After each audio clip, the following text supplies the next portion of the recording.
Voy a hacer el cambio para la grabación. Vamos a continuar con el mensaje que iniciamos la semana pasada.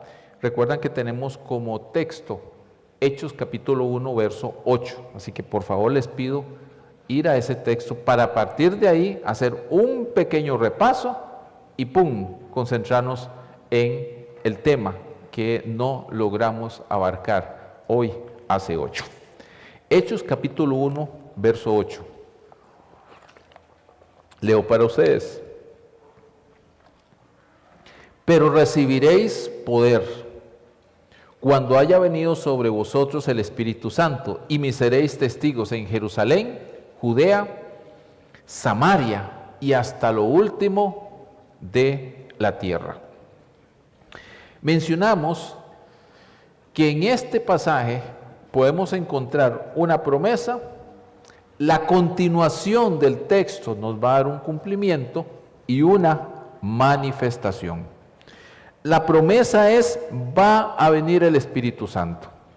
Esa promesa incluye que el Espíritu les daría poder para ser testigo. Y mencionamos la semana pasada que este poder es una intervención divina sobre estos discípulos con un objetivo claro: ser testigos. Para ser testigo necesito la intervención divina. La intervención divina me va a llevar a ser testigo. ¿Sí? Todo el libro de Hechos es la evidencia de que se cumplió este pasaje. Y recibiréis poder cuando venga el Espíritu Santo. Esa promesa se cumplió en el capítulo 2. En el capítulo 2 el Espíritu Santo descendió sobre ellos y a la hora de descender los empoderó, los capacitó, los dotó de lo que necesitaban con un objetivo claro: ser testigos. Y usted puede leer detenidamente el capítulo 2, cuando Pedro se levanta y da su primer sermón. Este mismo Pedro, que cada vez que abría la boca metía la pata, aquí ya no es ese Pedro. Aquí este Pedro se levanta con autoridad del empoderamiento del Espíritu para dar su primer mensaje.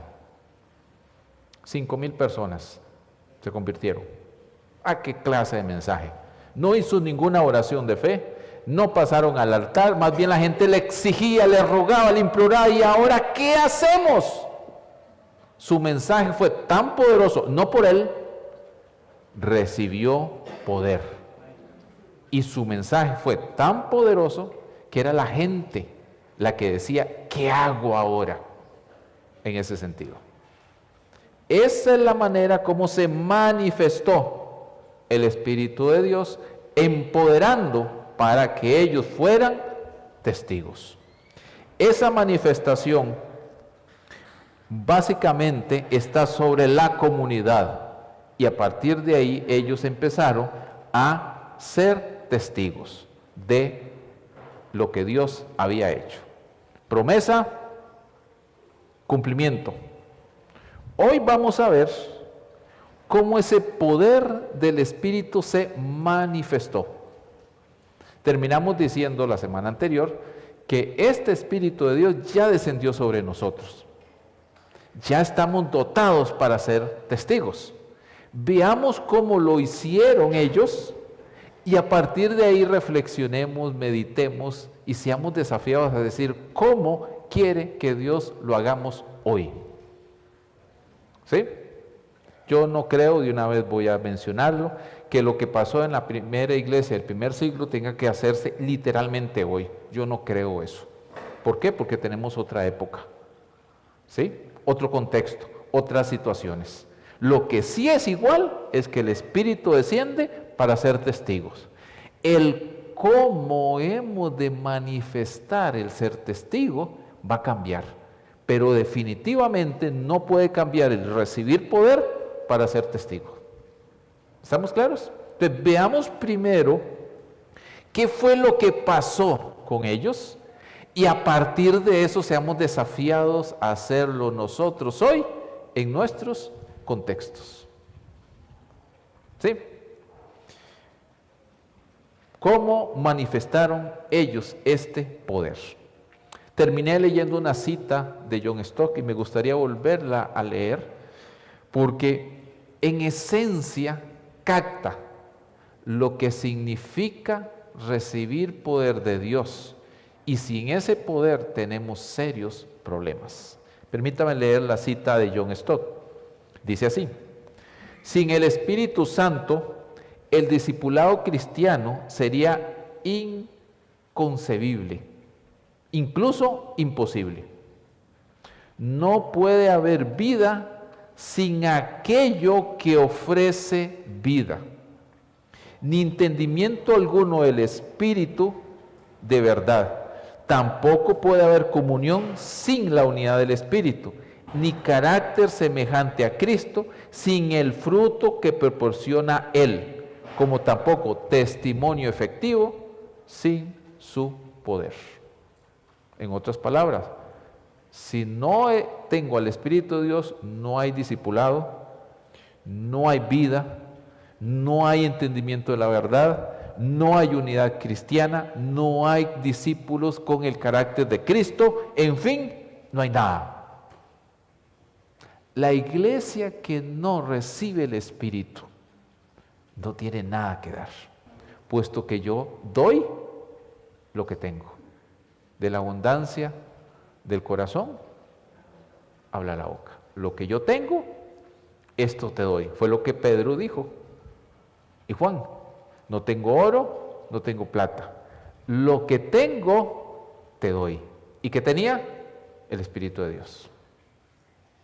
Mis queridos hermanos, es vital depender del Espíritu de Dios, porque sin Él no podemos ni vivir ni hacer nada. Lo que puede una comunidad de fe ser y hacer es porque depende del Espíritu de Dios. Nuestra misión es una consecuencia del Espíritu de Dios. Nuestro testimonio es una consecuencia de conectarse al Espíritu de Dios. Nuestro deseo de entender la verdad es una consecuencia del Espíritu de Dios. Esa es la manera como debemos entender la fe. La fe cristiana y la vida cristiana se vive en dependencia del Espíritu de Dios. Por lo tanto, todo lo que hago lo hago por causa de mi dependencia de Él. Y eso es sumamente importante tenerlo claro. ¿Cómo manifestaron los primeros cristianos en el libro de Hechos ese poder de Dios? Lucas usa una frase muy curiosa. La frase es señales y prodigios. Esa frase se repite a lo largo del libro de Hechos y en ciertos momentos claves. Permítame mostrárselos, ¿sí? Cómo esas señales y prodigios, una frase, se manifiesta. Y usted va a decir, ¿y por qué? Es que es ahí donde tenemos que entender por qué razón se escribió el libro de Hechos y a qué está indicando, mostrando ese libro. ¿Okay? Entonces, primero, Hechos 2:43. Ahí está la primera vez. Después del discurso y su primer sermón de Pedro, viene esta frase en el versículo 43. Y sobrevino temor a toda persona, y muchas maravillas y señales eran hechas por los apóstoles. Después del sermón vinieron las manifestaciones. En el capítulo 4, verso 30. Mientras extiendes tu mano para que se hagan sanidades, señales y prodigios. Esto es una oración. En esta oración, ¿qué piden ellos? Que Dios haga señales y prodigios en el nombre de Jesús. Eso es en el verso 30 del capítulo 4. Y se manifestó en el capítulo 5, verso 12. Y por la mano de los apóstoles se hacían muchas señales y prodigios en el pueblo. ¿Okay? En el capítulo 6, verso 8. Esteban, lleno de gracia y de poder, hacía grandes prodigios y señales entre el pueblo. Y recuerdan que Esteban es el primer mártir. ¿Sí? El primer mártir. Antes de morir, él estaba manifestando a otros la gracia de Dios. Y por eso lo mataron. Y por un sermón que no terminó, por cierto. Me encantaría, como siempre lo digo a manera de curiosidad, ¿no le encantaría llegar al cielo y decirle, buscar a Esteban y decir, Esteban, mira, no terminaste el sermón, no te querés terminar acá. Tenés aquí la eternidad conmigo, así que terminaste el sermoncito, pues no te lo dejaron terminar. Si usted lee ese capítulo 8, se da cuenta que el sermón fue troncado. Troncado cuando él empezó a anclar todo el repaso histórico de Dios interviniendo milagrosamente en el pueblo de Israel y lo ancló a Jesús. Hasta ahí terminó. Hasta ahí lo dejaron. ¿Ok? Entonces, curiosidades. No sé si usted, yo lo he dicho muchas veces, esas cosas que usted haría en la eternidad, ¿no se ha puesto a pensar qué haría? Yo sí tengo varias. Una es pedirle a Esteban que termine el sermón. Me gustaría escucharlo. Lo he leído tantas veces que me encantaría. Yo creo que allá no, ¿verdad? A menos que él diga, uy, no, bueno, no sé. Son las curiosidades de estas en serio, hermano, no se ha puesto a pensar qué haría usted en la eternidad. Es una eternidad. Sí, yo sí tengo algunas cositas que no sé si las voy a hacer, la verdad es que no sé. Bueno, ese es otro punto. Vamos al capítulo 8. En el capítulo 8, aquí aparece ya, de Esteban pasa a Felipe, en el versículo 13. También creyó Simón mismo, habiéndose bautizado, estaba siempre con Felipe, viendo las señales y los grandes milagros que hacía. Este hombre estaba atónito. ¡Wow! Viendo a a Felipe hacer estas señales. Y no hemos terminado. Capítulo 14, verso 3. Por lo tanto, se detuvieron ahí mucho tiempo, hablando con denuedo, confiando en el Señor, el cual daba testimonio de la palabra de su gracia. Y eso es algo que quiero enfatizar ahorita. Concediendo que se hicieran por la mano de ellos señales y prodigio. Palabra que era reforzada por las señales y prodigios. Y la última mención, en el capítulo 15, verso 12, entonces toda la multitud cayó y oyeron a Bernabé y a Pablo contando cuán grandes señales y maravillas había hecho Dios por medio de ellos entre los gentiles. Estamos hablando de que es el concilio en Jerusalén, el primer gran concilio donde se discutía el asunto de los gentiles. Prodigios y señales. ¿Por qué? Esta es la clave. El libro de Hechos da la continuación del ministerio de Jesús. En el ministerio de Jesús, una de las características era palabra y prodigios y señales. Cuando inicia Jesús su ministerio, Lucas registra el siguiente relato. Y la frase está en el capítulo 4, verso 18. El Espíritu del Señor está sobre mí, por cuanto me ha ungido para dar buenas nuevas a los pobres, me ha enviado a sanar a los quebrantados de corazón, a pregonar libertad a los cautivos y vista a los ciegos, a poner en libertad a los cautivos. Eso lo toma Jesús cuando inicia su ministerio de Isaías. Y dice, mi ministerio, mi servicio, mi misión está anclado a este pasaje. Y cuando los discípulos continúan la labor de Jesús, no se desvían de eso, lo continúan. Por lo tanto, todas estas señales y prodigios no son otra cosa que la manifestación del Espíritu de Dios para que continúen el trabajo de Jesús. Esto es Isaías 61, si no más me falla la memoria. ¿Sí? Que por cierto Jesús no terminó completo Isaías 61, llegó hasta un punto. ¿Sí, verdad? Ok, gracias, 61, 1 y 2. Hasta ahí terminó, pero no termina Isaías, Isaías continúa. ¿Sí? Aquí se centra en estas señales: liberar a los cautivos, sanar a los enfermos, anunciar el Evangelio. Los discípulos deben continuar esta labor de Jesús. O sea que el ministerio de Jesús no terminó cuando Él murió. No. El ministerio de Jesús fue entregado a sus discípulos para que sus discípulos lo continuaran. Y cada vez que ellos morían, adivinen qué pasaba con esa misión. ¿Se terminaba? No, era entregado a los siguientes. Y estos a los siguientes. Y estos a los siguientes. Y ahora adivinen quién la tiene. Digamos, nosotros. Nosotros hoy tenemos esta misma labor. No ha cambiado. Un escritor, profesor de misionología y evangelismo, en uno de sus libros hace la siguiente anotación, me pareció fascinante, quiero leérselas para ustedes. Cualquier parecido con la realidad no es coincidencia. ¿Ok? En este caso no es coincidencia, cualquier parecido con la realidad, cualquier cosa que se parezca a nosotros, tampoco me parece que es coincidencia.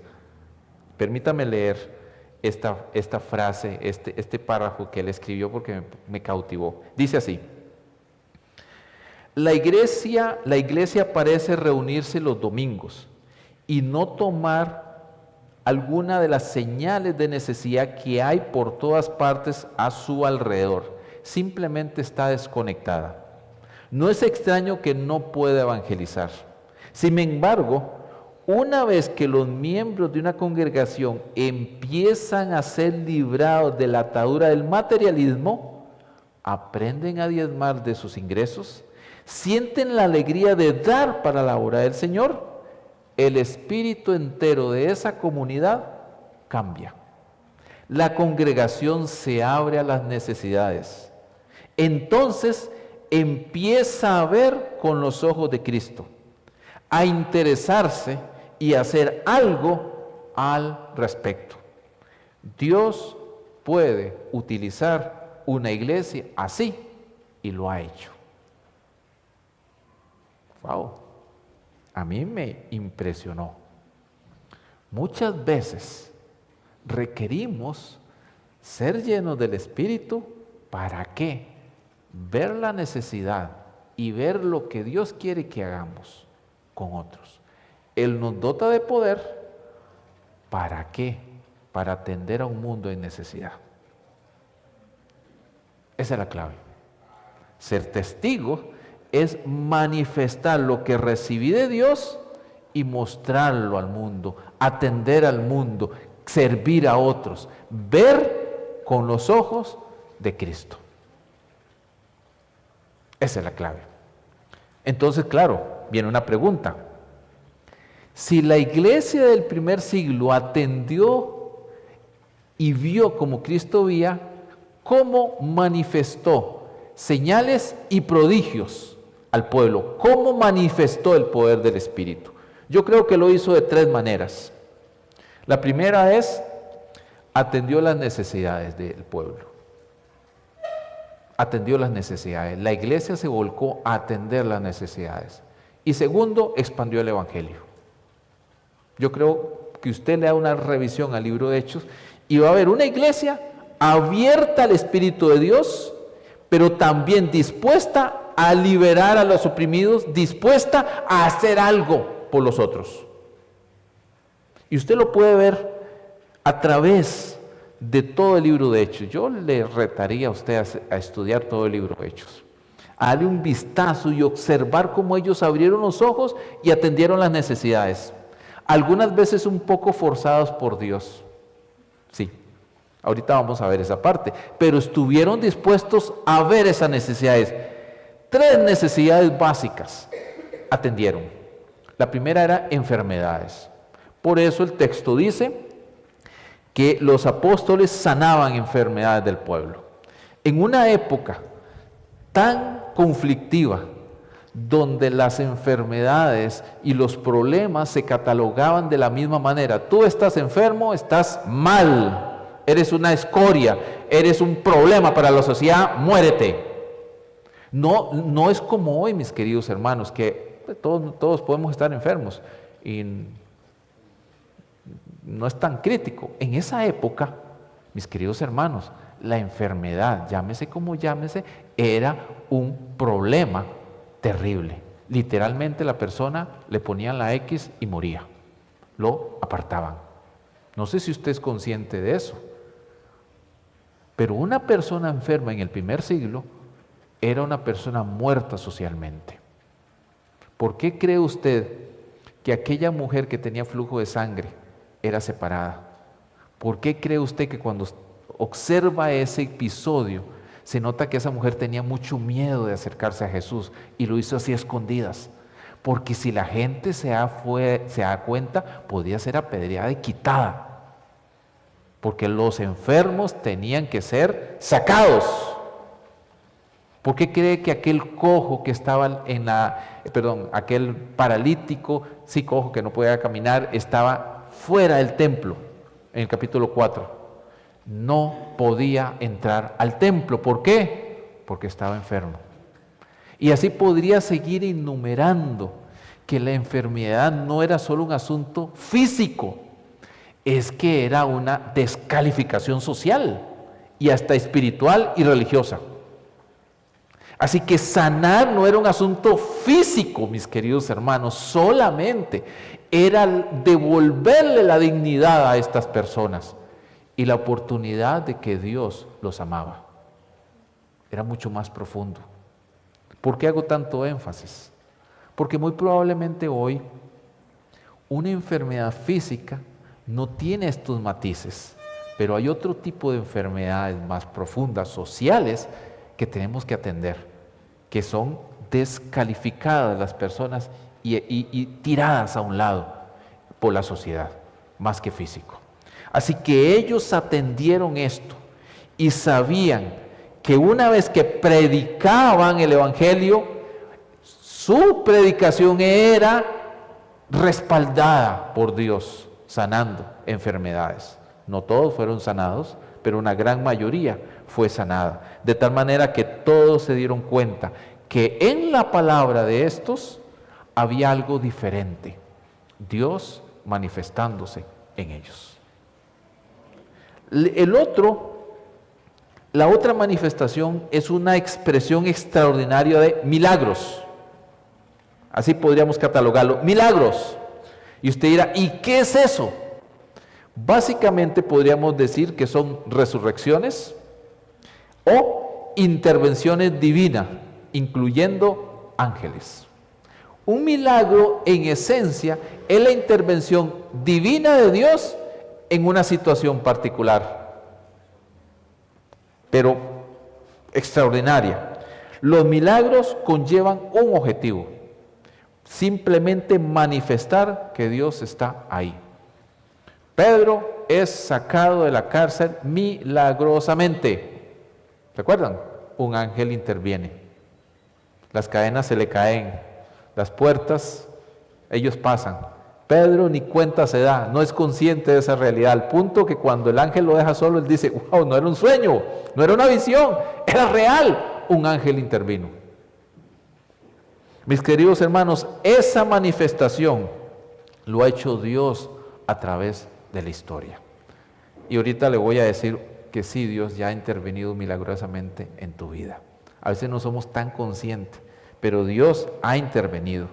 Y la otra forma en que estas señales, prodigios y milagros se mostraron es un enfrentamiento con Satanás. En un momento en la historia donde los apóstoles libraron una guerra espiritual, pero no estoy hablando de guerra espiritual como la conocemos hoy, que todavía sigue siendo muy pequeña comparada a la que ellos hicieron ahí. Ellos literalmente identificaron la influencia de Satanás y mostraron cómo Jesús era Señor aún sobre Satanás. Esa influencia usted puede verla ahí en un momento de la sociedad y del mundo antiguo donde literalmente Satanás tenía el control en su totalidad. Ellos manifestaron que Dios tenía poder y que el reinado de Satanás había llegado a su fin. Sí, tuvieron una batalla dura. Y una de las formas como enfrentaron a Satanás fue predicando el Evangelio. La forma más efectiva de hacer guerra espiritual es con el anuncio del Evangelio. ¿Por qué? Y conoceréis la verdad y la verdad los hará libres. Y usted me dice, ¿y la oración? Obviamente, claro, pero no solo es la oración, incluye la predicación, incluye la demostración de que en el Evangelio hay libertad, en ese sentido. Así que ellos lo hicieron, y ojo, si usted pone atención detenidamente, Lucas se encargó en decir que ellos predicaban la palabra y hacían señales y milagros. Predicaban la palabra y habían milagros. Predicaban la palabra y el reino de Satanás era vencido. ¿Qué iba adelante? La palabra. Todo lo demás básicamente era una afirmación, un respaldo de algo que era central a la manifestación de poder, la palabra de poder. Entonces ahí es donde tenemos que concentrarnos. Si yo anuncio el Evangelio, si tengo el poder de Dios, Él me va a respaldar. ¿Cómo? Aleluya, como Él lo desee. Por eso es tan importante esto. Entender que al recibir el Espíritu de Dios, lo que nos toca a nosotros es ser testigo. A la hora de ser testigo, entonces, lo primero que tenemos que hacer es qué necesidades hay a nuestro alrededor. Esas necesidades tienen que ser atendidas. Tal vez alguien necesite un plato de comida.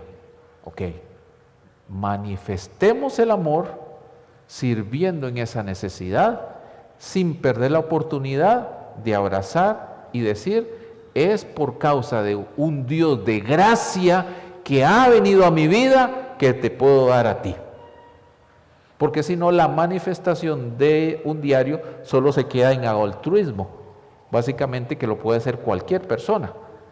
La diferencia entre que una persona done millones de dólares y yo lleve un plato de comida a alguien, ¿sabe dónde está la diferencia? La razón. Yo llevo un plato de comida por causa de que quiero mostrarte el amor de Dios.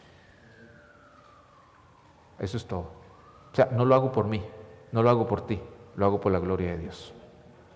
Esa es la diferencia.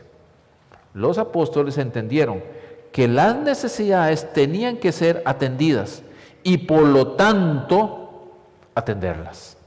Hoy nuestra sociedad está enferma. Nosotros tenemos que llevarles sanidad. Hoy nuestra sociedad definitivamente está atolondrada, está llena, está hasta el tope de males. Necesita la intervención divina. Nosotros somos esa intervención divina. Mis queridos hermanos, nuestra sociedad está endemoniada. Hay que aceptarlo.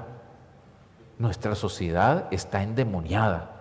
Usted solo encienda la tele y se va a dar cuenta del montón de cosas que pasan, que me cansaría aquí y no sería bueno citarlas. Pero hay que aceptar, nuestra sociedad está endemoniada. Necesitamos librar una batalla espiritual con la palabra de Dios. Sí, lo necesitamos. ¿Dónde están esas necesidades y cómo atenderlas? Eso es la labor que nos toca a nosotros hacer. Hemos librado una batalla por 25 años en el campo de la educación, con el Centro Educativo Semilla.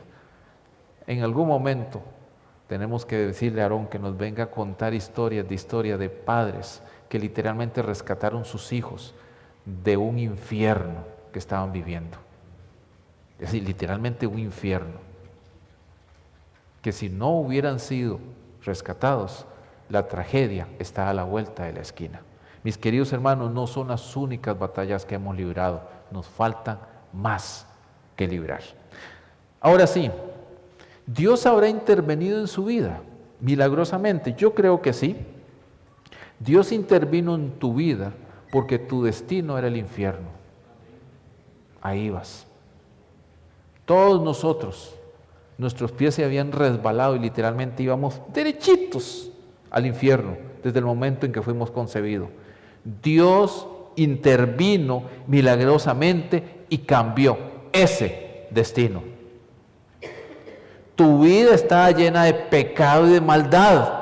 Dios vino y te sanó de eso.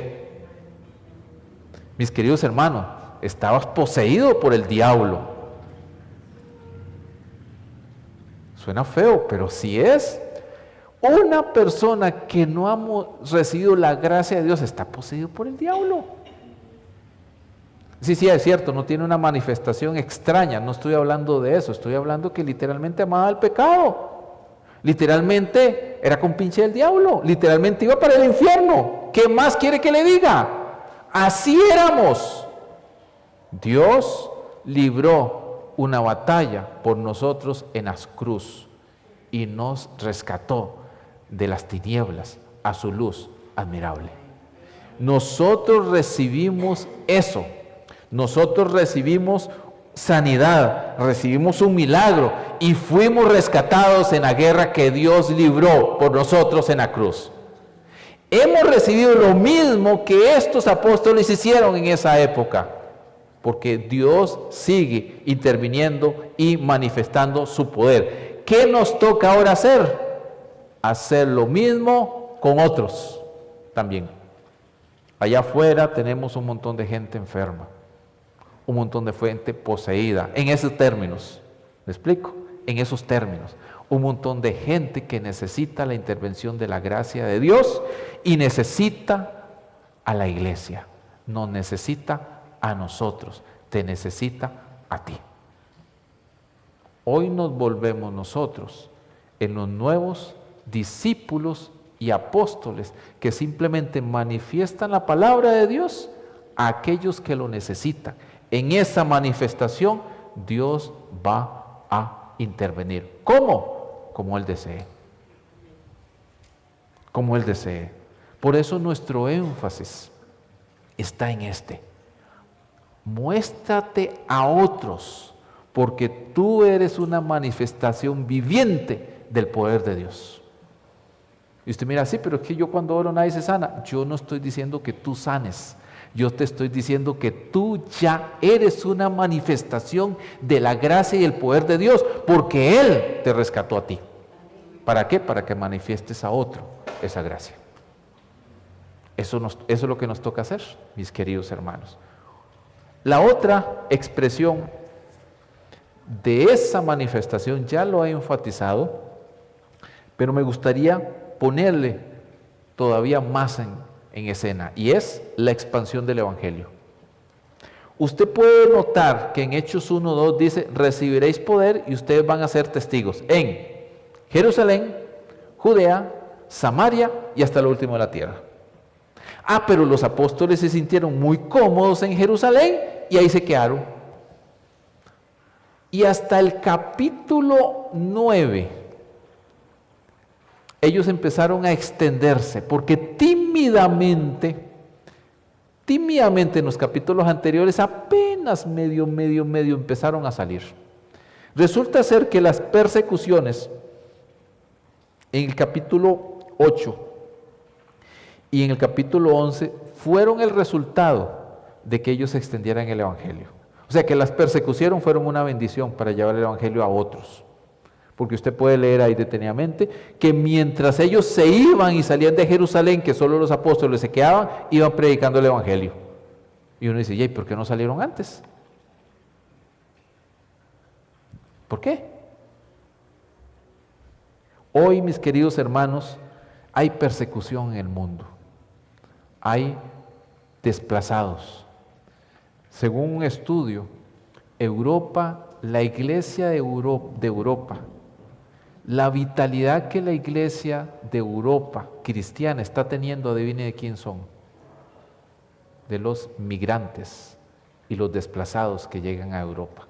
Están dándole nueva vida a la iglesia allá. Yo escucho demasiados comentarios negativos contra los inmigrantes y los desplazados, pero yo tengo otra opinión. La Biblia fue escrita entre desplazados. La iglesia se escribió en movimiento. Y yo no encuentro en la Biblia algo en contra del desplazamiento y movimiento de las personas de un lugar para otro. No lo encuentro. Hoy vivimos un problema de usted quédese ahí y no venga acá. La Biblia dice otra cosa: muévete, lleva el evangelio, compártelo con otros, no te quedes ahí, muévete. Eso no significa que ustedes tengan que irse ya de Cartago a otros lados, pero resulta ser que muchos de los que estamos acá no somos cartagos originarios, ¿verdad, Dillita? Aquí empiezo a contar, aquí está Cristian, aquí estoy yo, ¿quién más? Bueno, Irma, que viene de por allá. ¿De dónde? ¿Perdón? Es San José de Quepos. Y empezamos a contar y nos vamos a dar cuenta que esta congregación como tal no es originaria de Cartago. Y hemos sido bendecidos todos los unos a los otros. Así que de una u otra manera, las persecuciones que en el libro de Hechos se muestran que son terribles y que no deben pasar, Dios las usó para que otros conocieran el evangelio. Así que puedo llegar a la conclusión de que a los que aman a Dios, todas las cosas les ayudan a bien. Cualquier tragedia o situación difícil, cualquier caos o crisis debe volverse una bendición si yo pongo mi mirada en Él.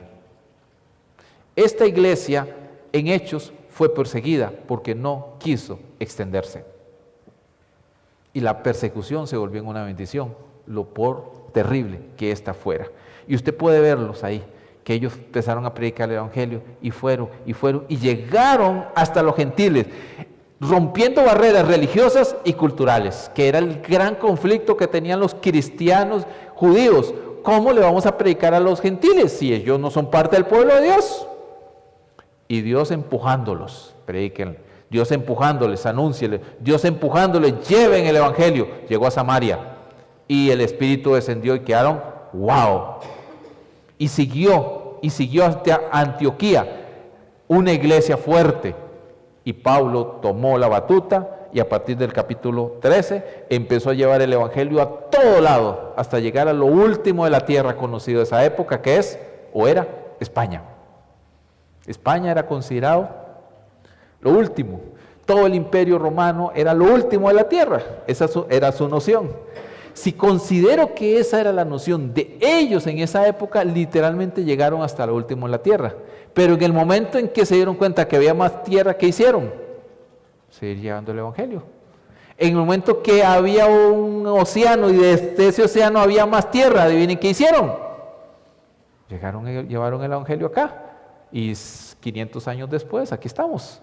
Hemos recibido el evangelio y todavía falta mucho por llevar el evangelio al mundo. La estadística dice que se ha llevado el evangelio a muchas partes, pero todavía falta demasiado. Demasiado. Tenemos que eliminar cualquier barrera que nos impida predicar, anunciar y compartir el evangelio. En todo el libro de Hechos, usted va a darse cuenta que eso era el gran tema. Judíos, gentiles, barreras. El evangelio debe romper barreras. Y lo menciono porque estamos en la época donde se están levantando los nuevos nacionalismos que impiden el compartir con otros y levantar barreras. No podemos ser parte de eso. No hay discriminación. El evangelio ahí sí es inclusivo, es para todos en ese caso. ¿Sí? El evangelio es para todos. Todos deben oír el testimonio. No excluimos a alguien diciendo, no, a esa gente no le hablemos, porque esa gente no quiere. No, aquellos de allá no les gusta. No. El evangelio debe ser anunciado a todos. Y todos deben venir y escuchar el evangelio. ¿Significa que todos se van a convertir, que todos van a cambiar sus vidas? Eso es una obra de Dios. Nuestra labor no es cambiar vidas. Nuestra labor es ser testigos. en el proceso de amarles, de servirles, de ayudarles, de mostrarles la gracia, de discipularles, Dios cambia sus vidas y los vuelve al Evangelio, aleluya. Y si no, aleluya. Nuestra labor es anunciar el Evangelio, compartir el Evangelio, amar a las personas, sean pobres, ricos, sean hombres, mujeres, niños, adultos, ancianos, extranjeros, excluidos por la sociedad, ateos, religiosos, no importa su orientación de lo que sea, no importa la loquera que ande, necesitan recibir el Evangelio. Hasta los políticos también. Necesitan oír más el Evangelio. Son los más poseídos de esta sociedad y necesitan escuchar el Evangelio. Pero no me censuren por esto. ¿Ah? Es la verdad. Y si me censuran, quiere decir que estoy dando en el clavo. Amén. Todos necesitan escuchar el Evangelio. Necesitamos nosotros ir donde ellos. El énfasis del movimiento en el libro de Hechos es buscar a otros. No esperar que nos llamen, ir donde ellos. Ese es, en esencia, cómo la iglesia de esa época dio testimonio. Ahora nos toca a nosotros. Muy probablemente en una sociedad como la nuestra, tan complicada, tan difícil, pero a su vez tenemos la sociedad y el momento que Dios ha elegido para nosotros. Así que por lo más difícil que a usted le parezca que es, una cosa tiene que asegurarse en su corazón es, Dios me ha elegido para estar en esta época.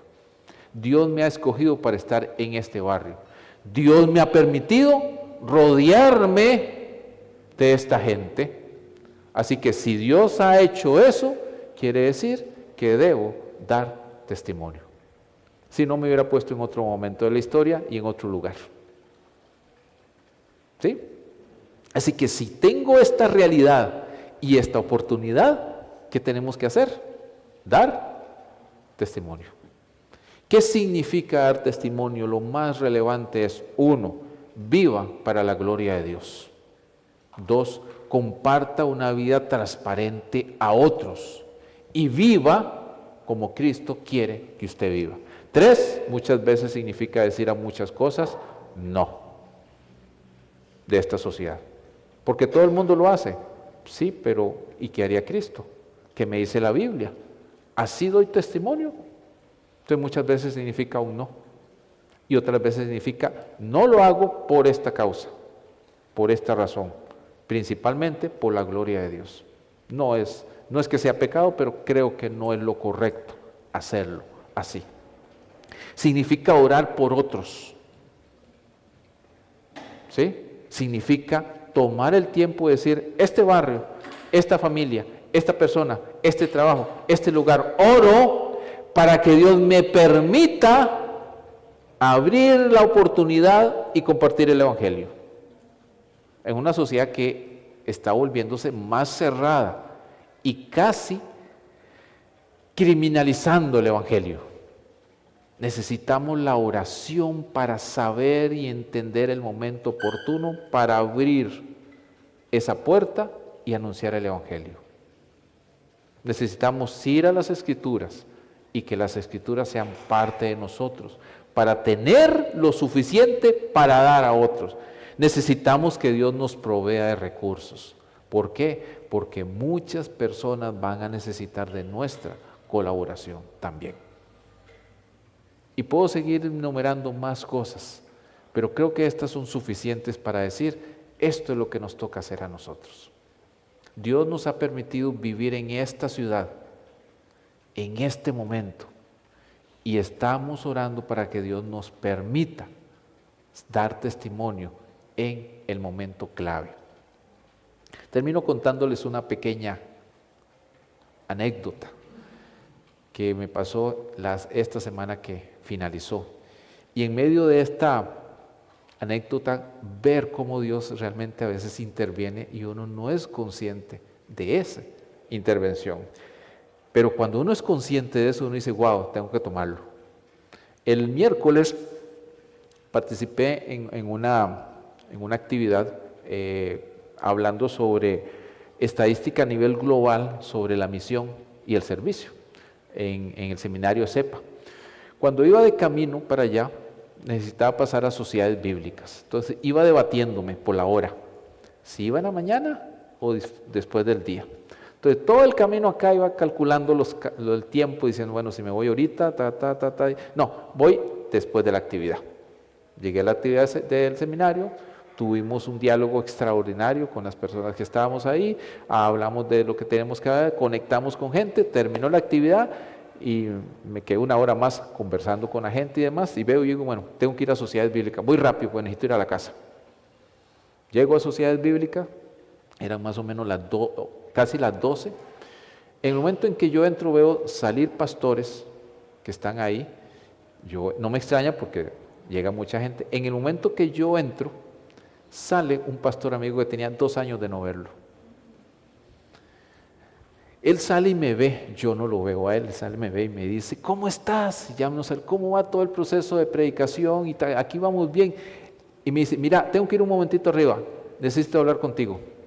Puedes ir a mi oficina está ahí a la vuelta. Perfecto. Busco lo que necesitaba buscar, que no lo encontré, por cierto. No lo encontré. Y me quedo ahí cuando ya pregunto y digo, me dijo que me quedara. Ni me acuerdo cómo era que se llamaba, por cierto. Tenía 2 años de no verlo. A la vuelta, pero ahí no hay oficina. Qué raro. Voy a ir a ver. Me voy a la vuelta y resulta ser que ahí alquilaron unas oficinas a sociedades bíblicas y la iglesia de él tiene las oficinas ahí y nos sentamos a hablar.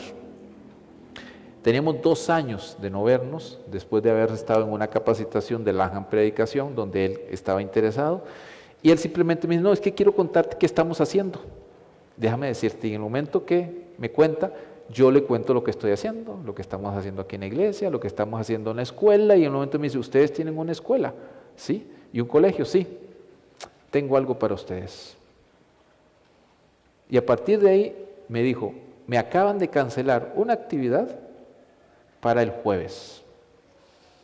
Y claro, cuando él me dice eso, a mí se me encendió el foco y dice, wow, yo no venía a comprar material, yo no venía a comprar una Biblia, yo venía a esto.